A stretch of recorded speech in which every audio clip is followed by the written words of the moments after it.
Kenapa hidup di sini disebut dengan dunia? Karena sifatnya begitu singkat, mendekatkan Anda pada kematian untuk berpindah. Jadi kalau Anda pindah hari, bukan semakin menjauh dari kematian, semakin dekat. Karena itu keunikannya semua yang Anda alami berlangsung seakan-akan cepat. Kayaknya baru kemarin ya, kita ketemu, sekarang sudah jumpa lagi. Kayaknya baru kemarin ya, kita menikah, sekarang cucu sudah 13.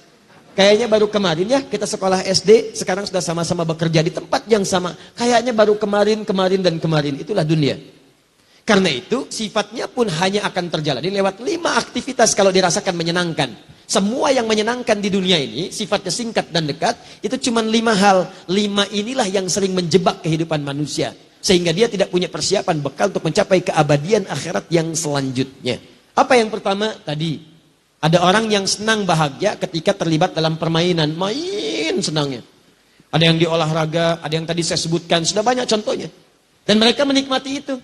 Kalau nggak percaya silakan. Ada nggak orang yang hidupnya di dunia, kerjanya cuma main? Ada. Ada. Dari mulai permainan yang benar secara hukum dunia, sampai yang haram. Main judi, main ini, main itu yang haram. Ada yang menikmati yang haram, aneh tuh. Ditawarin yang halal, tapi menikmati yang haram. Manusia paling aneh. Sama dengan manusia yang dikasih pakaian tapi dibuka-buka.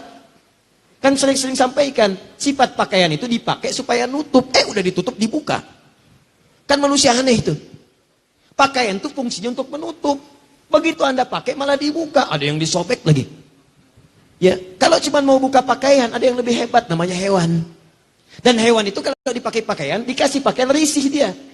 Gak percaya datang kebun binatang tuh. Absen satu-satu. Monyet pakein pakaian. Pertama kali dia gak akan enak, nolak dia. Gajah, ayo cariin sarung, tutupin. Anda diambil sama belalai. Gak percaya, tes aja. Singa, kasih daster, hakan tuh. Paham ya? Nah, jadi kalau mau berlomba buka-buka, gak usah jadi jagoan, binatang lebih hebat. Sudah, tempatkan sesuatu pada tempatnya. Dunia pun tempatkan pada tempatnya. Jangan dunia kemudian dibawa ke arah yang sifatnya sebetulnya sifat akhirat. Dibawa ke dunia yang gak akan nyambung. Sama dengan sifat dunia, mau dibawa ke akhirat, gak akan kesampaian. Sifat akhirat abadi, mau ditempatkan di dunia, gak akan nyambung. Karena Anda akan meninggalkannya. Maka tidak ada yang abadi. Maka yang pertama, banyak orang terjebak pada permainan. Ini dia. Hidupnya cuma main aja. Sampai turun hadis qudsi. Qala Rasulullah SAW, haddatsana qala Allah Azza wa Jalla, ibadi. Kata Rasulullah, Allah Subhanahu wa taala menyampaikan, ibadi, duhai hamba-hambaku, khalaqtuka lil ibadati fala tal'ab. Aku ciptakan kamu itu buat ibadah, jangan banyak mainnya. Sebab ibadah itu buat bekal kamu pulang. Pulang ke akhirat alamnya beda, sifatnya lain, maka nggak bisa dipakai bekal dunia. Karena alamnya lain. Anda saja di dunia punya sifat yang berbeda, tempat satu dengan yang lainnya tidak sama. Apa Anda pikir di Indonesia mau ke Amerika bisa sama keadaannya? Tidak. Bekal yang dibawa beda. Cara masuknya lain. Ke Malaysia beda. Ke Singapura tidak sama. Sekarang Anda pengen ke surga. Bekalnya pengen sama di dunia. Mimpi. Bangun dari mimpi. Lihat keadaan. Anda mesti berubah. Kata Allah, saya ciptakan kamu buat ibadah. Kalau kamu terjebak pada permainan dunia. Khalaqtuka lil ibadati fala tal'ab. Kalau banyak mainnya, aku khawatir. Saat pulang nanti ke akhirat kamu nggak bahagia. Lihat anak bahagia, lihat cucu bahagia, main dengan cucu, main sepedaan, main ini, main itu. Masya Allah, ada yang bermain sepeda dengan cucu, ada yang main lompat-lompatan, ada yang main perosotan, permainan, bahagia. Tapi kalau kamu ke akhirat gak punya bekal, kamu berpisah nantinya. Bapak ke surga, anak ke neraka. Istri ke surga, suami ke neraka. Anak ke surga, bapak ibu ke neraka. Apa antum tega ngelihat anak antum berpisah dengan antum di akhirat? Sedangkan Anda yakin akan ada surga, Anda yakin ada neraka, Anda yakin ada kematian, Anda yakin ada kuburan. Bahkan Anda menyolatkan kawan Anda, mengantarkan dia ke kuburan. Pertanyaannya, Anda yakin wafat tapi tidak siap-siap dengan bekal wafat Anda. Anda yakin pengen ke surga tapi mengerjakan amalan yang menjauh dari surga, kan aneh. Wa qasamtu laka rizqaka fala tat'am. Kalau kamu benar-benar ibadah, aku telah tetapkan rizkimu. Kamu jangan khawatir. Rizki kamu itu telah tetap. Surga kamu yang belum teratur. Hadis qudsi. Rizki kamu tetap sebelum kamu wafat, aku berikan. Tidak ada orang wafat yang tidak mendapatkan rizkinya. Semua diberikan. Jangan takut, kata Allah. Engkau kerjakan ibadah karena aku jadikan kecil dunia. Aku tundukkan untukmu. Mudah. Tapi kalau engkau berpaling padaku bermain-main dengan dunia, maka aku akan jadikan engkau tertunduk mencari dunia. Capek tuh. 24 jam capek, cuma putar-putar. Berangkat kerja, berangkat gelap, pulang gelap, cuma tidur, balik lagi, nulis ini. Capek sendiri. Begitu dapat sakit. Sholat gak sempet, tahajud gak bisa, baca Quran gak ada. Aku tundukkan engkau capek dalam urusan dunia, dan engkau tidak akan mendapatkan dari rezeki itu, tidak akan mendapatkan apapun dari rezeki itu, kecuali sesuai dengan apa yang telah aku tetapkan. Jadi kalau saya tetapkan untukmu 1 miliar, kamu mau merangkak pun, Anda mau terus habiskan waktu untuk dunia, dapatnya cuma segini juga, nggak akan nambah, kata Allah. Nih, cukup sudah bermain. Apalagi kalau mengerjakan perbuatan yang tidak ada maknanya. Bolak-balik, lontang-lantung, tiap malam cuman pergi sini, pergi sana, lihat ini, lihat itu. Nggak ada pekerjaan yang dikerjakan, ukuran dunia pun tidak dianggap benar. Maka itu yang disebut dengan lahwun namanya. Wa minan nasi may yashri lahwal hadits liyudilla an sabilillah.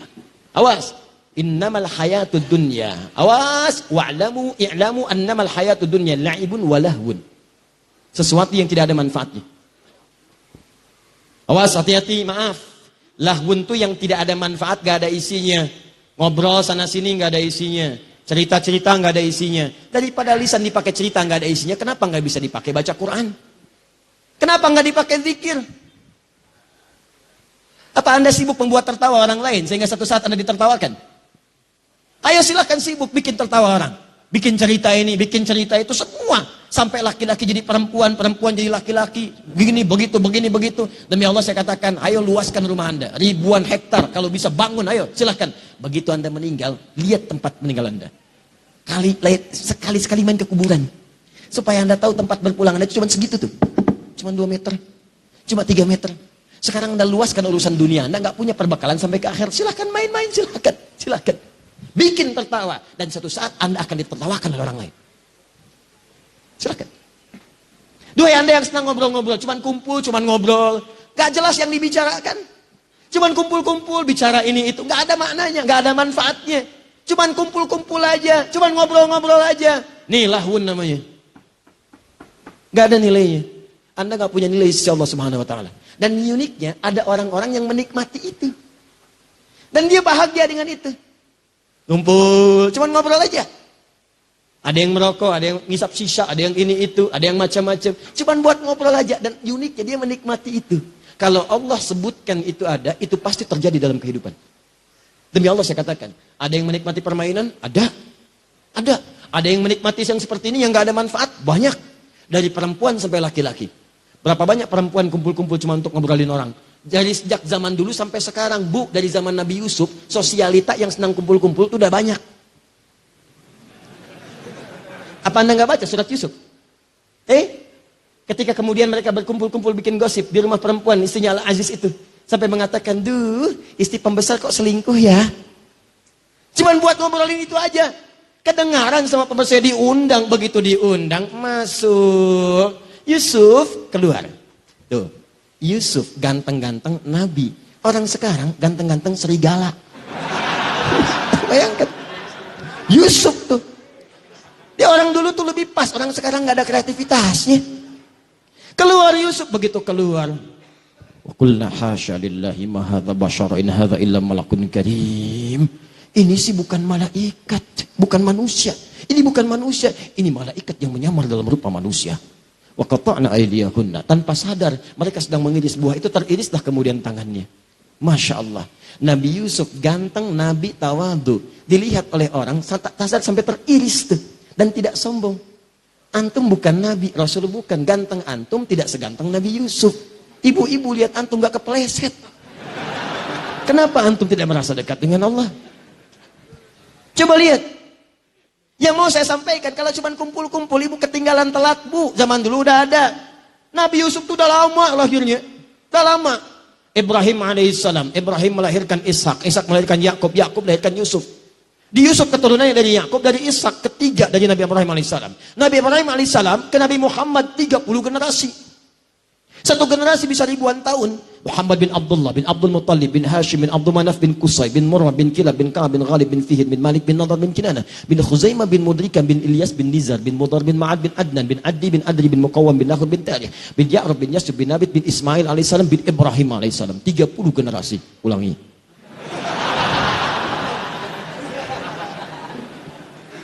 Setiap generasi ribuan tahun ke Ibrahim alaihissalam. Dari Ibrahim alaihissalam lahir Ishak dari jalur Sayyidah Sarah. Dari Sarah kemudian melahirkan Ishak. Dari Ishak lahir Yakub. Dari Yakub lahir Yusuf. Sejak zaman Nabi Yusuf sudah banyak perempuan kumpul-kumpul buat gosip. Dan itu dicela oleh Al-Quran. Dicela. Orang sekarang pengen ikutan. Apa manfaatnya? Nih, lahun. Laki-laki juga sama. Banyak dari zaman dulu kumpul-kumpul. Tuh, sejak zaman Nabi Muhammad SAW. Banyak juga yang kumpul-kumpul datang laki-laki. Kumpul. Di mana tempatnya? Parlemen Quraisy tuh buat kumpul. Sekarang kalau antum umrah, itu ada depannya Hotel Hilton. Hotel Hilton tuh turun sedikit, depannya ada tempat kipas angin, toilet, depannya lagi. Depannya itu persis ke arah pintu masjid, itu dulu parlemennya Quraisy di situ. Abu Jahal, Abu Lahab, abu-abu yang lain kumpul di situ. Ngobrol-ngobrol. Jadi kalau ada yang abu-abu sekarang telat itu. Telat banget, telat. Dan ilmunya jauh. Enggak, udahlah kita terlampau mahal kata-kata kita hanya untuk membahas sesuatu yang tidak bermanfaat. Jadi kumpul cuma ngobrol-ngobrol aja. Ngobrolin orang, kadang celah orang, kadang gosipin orang, kadang macam-macam. Dan itu kemudian dilarang oleh Al-Quran, turun ayat sampai Quran surah ke-49 ayat 11 sampai 12 itu. Ya ayyuhalladzina amanu la yaskhar qaumin min qaum. Hei orang-orang beriman, jangan sama dengan yang belum beriman, jangan saling celah. Karena cuma kumpul buat nyela orang aja. Ya ayyuhalladzina amanu la yaghtab ba'dukum ba'dha. Hei orang-orang beriman, jangan sama dengan yang belum beriman. Jangan bergosip. Jangan mengeluarkan kata-kata yang tidak bermanfaat. Jangan bicarakan orang. Ayuhibbu ahadukum ayyakula lahma akhihi maitan fakarihtumu? Apa kalian mau saat kalian bergosip saya ciptakan dari tubuh yang digosipkan berbentuk bangkai. Nanti di akhirat saya minta kalian makan tuh yang kalian bicarakan. Sedangkan kalian tidak menyukainya.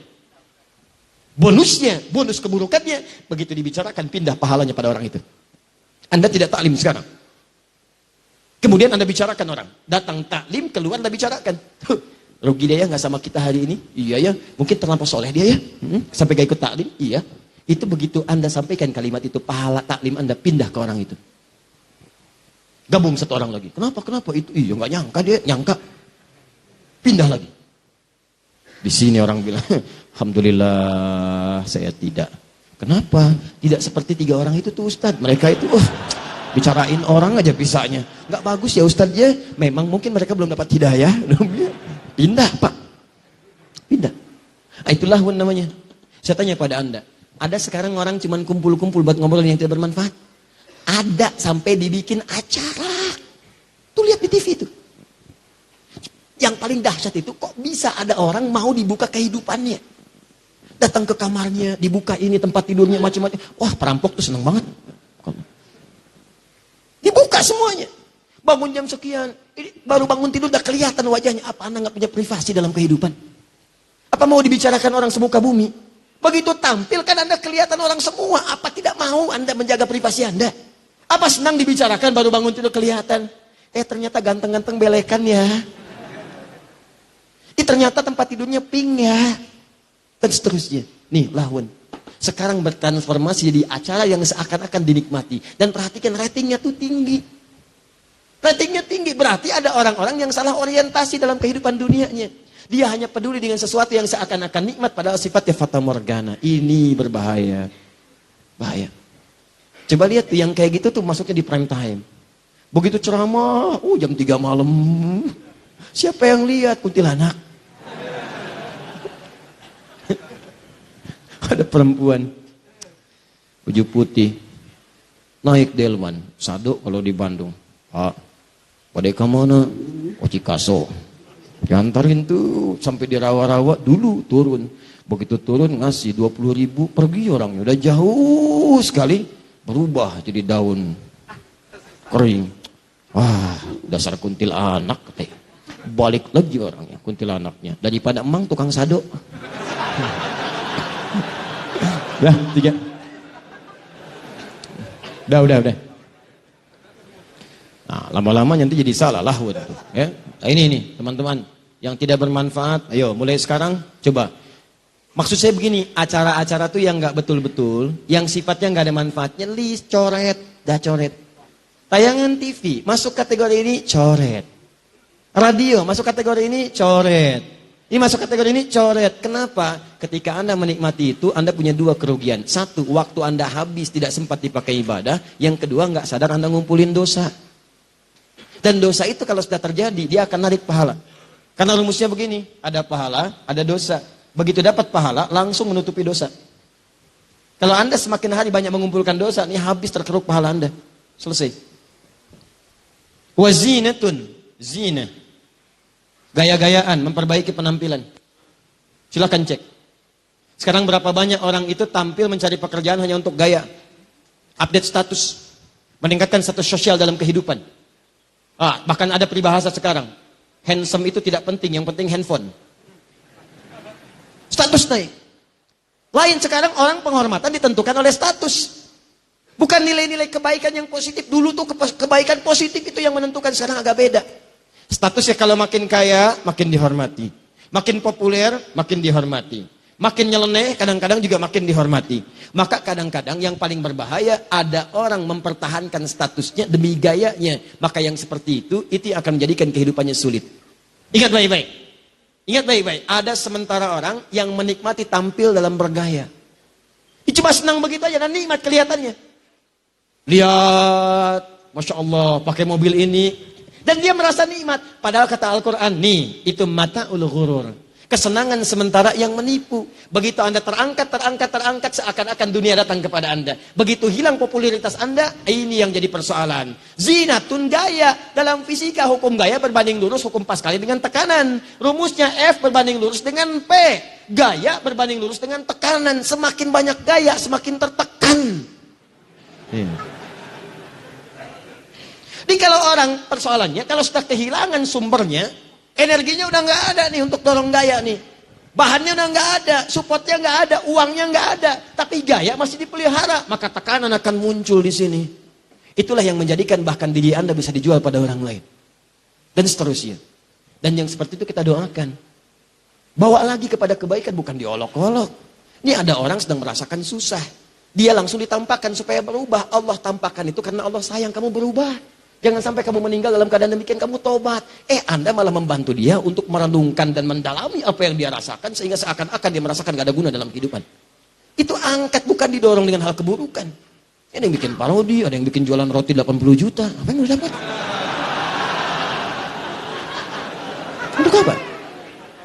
Gak ada manfaatnya. Bangun malam, sujud, mohonkan, ya Allah, jadikan si fulan mendapatkan hidayah. Ya Allah, berikan ketenangan dan berikan dia untuk berpikir supaya dia bertobat. Bantu begitu. Dan Allah a'lam, mungkin dia akan jadi perempuan paling utama di hadapan Allah ketika bertobat. Bukankah ada seorang perempuan dihinakan pada waktu dulu, gara-gara kemudian beri minum anjing, dia kemudian dia bertobat dan surga baginya? Ingat ya, baca hadisnya mesti utuh. Jangan separuh-separuh. Kalau separuh-separuh Anda bermasalah. Perempuan ngasih anjing air minum, yang anjing yang haus diberi minum, bisa masuk surga. Wah, kalau cara bacanya begitu. Banyak pertemuan perempuan bertebaran malam-malam hari. Apa pekerjaan kamu begini? Apa nggak takut dengan Allah? Gampang, besok cari anjing kasih minum. Hadis itu harus dibaca dengan baik. Begitu datang dia dibuka slopnya, cari dia. Ada yang mengatakan bawa sebagian dari buah-buahan dia potong itu, sebatang batok kelapa. Ada yang mengatakan dari slopnya. Ambil air, diberi minumlah air yang anjing yang kehausan. Dengan perasaan tulusnya sekali. Begitu melihat anjing jalan dia berpikir, anjing aja yang hina, mendapatkan air, dia bisa tumbuh segar kembali. Kenapa saya yang bukan binatang tidak berubah? Saya harus berubah. Saya harus semangat lagi. Maka dia bertobat di hadapan Allah. Tobatnya itu yang menggugurkan dosa-dosa dia. Pemberian minum kepada anjing dengan ikhlas menjadikan amalan baru dia. Itulah yang mengantarkan dia ke surga. Maka bantu dia untuk tobat, bantu. Doakan, dorong, sujud, minta kepada Allah. Begitu tobat, Masya Allah, berubah. Mungkin dia mulia di hadapan Allah. Boleh jadi di pasangan Anda, mungkin.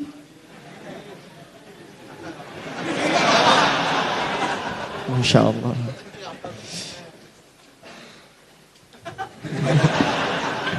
Nah ini nih, ada manusia yang senang tampil gaya dalam kehidupan. Gaya. Jadi ustadz gaya. Jelas ya? 4. Gak cepat nih. Jadi kalau cuma gaya-gayaan, Anda tertipu. Anda tertipu. Karena itu cuma sementara. Wa tafakhurun bainakum. Tafakhurun. Saling berbangga-bangga. Tuh. Kumpul-kumpul buat bangga-banggaan aja. Update status untuk menaikkan status sosial supaya dianggap fakhr. Naik. Jadi hebat. Kuliah untuk apa? Lulus supaya dikenal. Saya IPK-nya paling bagus. Kerja untuk apa? Supaya naik status, terangkat. Maaf, dipandang hebat oleh orang. Pandang sukses oleh orang. Saya mau tanya pada Anda duhai Anda yang bekerja, maaf ya, sampai dengan sekarang, Anda bekerja itu demi memenuhi perintah Allah. Maksudnya Anda bekerja karena Allah atau karena ingin mengangkat dan merubah status kehidupan Anda? Tolong renungkan sampai sekarang. Kalau pekerjaan Anda hanya sekedar untuk mengangkat dan merubah status Anda, dan Anda tidak pernah terfikir mendapatkan ridha Allah, maka Anda sedang tertipu dengan urusan dunia. Ingat baik-baik itu. Dan semua nilai pekerjaan Anda tidak akan bernilai di hadapan Allah Subhanahu wa Ta'ala. Padahal yang paling hebat, seorang lelaki ketika dia mencari nafkah dan diniatkan karena Allah, demi Allah saya katakan, mulai setiap langkah pertamanya itu sudah dihitung sebagai pahala oleh Allah Subhanahu wa Ta'ala. Sudah ada pahalanya. Ibu juga demikian. Dan dua ayat itu digabungkan di surah yang sama, di ayat yang sama. Bahkan turunannya disebutkan, bahkan imannya dibawa. Dasarnya Quran surah keempat ayat 34, detilnya Quran surah kedua ayat 168, pembawaan iman dan pahalanya Quran surah kedua ayat 172, peningkatan takwanya di Quran surah ketujuh ayat 96. Itu janji Allah. Kalau Anda benar mengerjakan itu, bukan cuma dicatat sebagai pahala. Kata Allah, jangankan kamu keluar menginjakan kaki, sebelum berangkat saya datangkan rezeki ke tempatmu. Tuh, kurang apa lagi?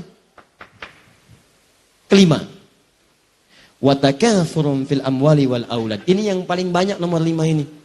Kehidupan di bumi itu merasa seakan jadi bahagia, di dunia itu terasa sekarang menggembirakan, yarhamukallah, menyenangkan.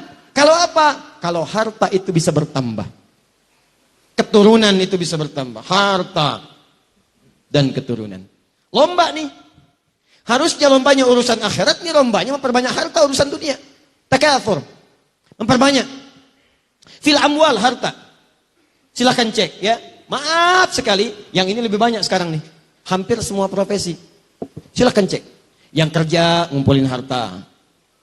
Bahkan yang paling bahaya, ketika seseorang mendakwahkan urusan dunia, tujuannya untuk urusan akhirat, tujuannya untuk dunia, ini yang paling bahaya. Ketika ustadz pun sudah ikutan pada yang seperti ini yang paling berbahaya. Ustadz ceramah hanya sekedar mengumpulkan amplop saja. Ustadz ceramah hanya ingin dibanggakan punya popularitas. Dan dia tidak siap kemudian untuk menerima pelajaran-pelajaran yang lebih baik. Dia tidak siap berbagi. Dia tidak menyadari kekurangan ilmunya. Akhirnya apa yang terjadi? Karena pengennya tafakhur, ingin dianggap orang yang hebat saja, maka dia tidak bisa merekomendasikan pada orang lain. Dia merasa harus dengan dia saja. Jangan belajar pada yang lain. Jangan dengan ustadz ini. Anda dengan saya saja. Nih, tafakhur. Harta, kumpulkan, ambil, pilih-pilih. Kalau kira-kira kasih amplopnya besar, datang. Sampai muncul istilah di ilmu hadis. Kalau amplopnya tebal, itu sahih. Amplopnya lemah, itu dhaif. Kalau amplopnya sedikit tapi banyak dari berbagai hal, sahih li ghairihi. Itu yang bahaya. Sampai muncul istilah da'i seperti air. Air itu dibagi 3. Ada air hujan, kemana-mana tuh datang. Itu semua tuh dihujanin tuh. Gak peduli mau rumput, mau mawar, semua datang. Itu yang bagus. Sana sini datang, gak peduli dia.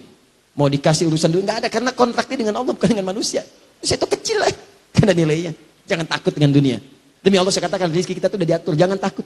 Pergi sana sini. Ada yang seperti airnya itu sumber mata air, sumber air, mata air.